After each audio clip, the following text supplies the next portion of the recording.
The Tennessee State Museum is the next step in a almost 30-year plan for the North Nashville development that includes the Bicentennial Mall, the State Farmers Market, and the Tennessee State Museum. We did have a partnership between public and private sector. 1/4 of the funds were raised from private donations through the museum's nonprofit entity, the Tennessee State Museum Foundation, and 3/4 of them were provided by state funding. I think the biggest item along with this is the catalytic impact. And if you have been in North Nashville in the last 30 years, you've seen the catalytic impact of the mall development that has led to so much going on in Germantown and spreading out north and east and west across the north side of Nashville.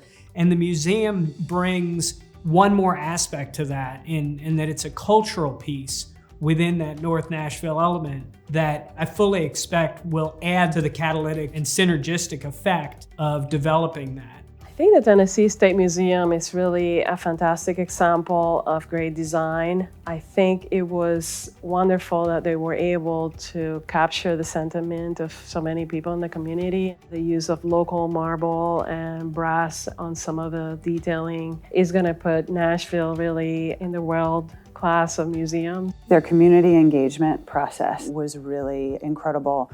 Reaching out and going on a road show across Tennessee. So this isn't, well, it's seated in Nashville. It's not just of Nashville.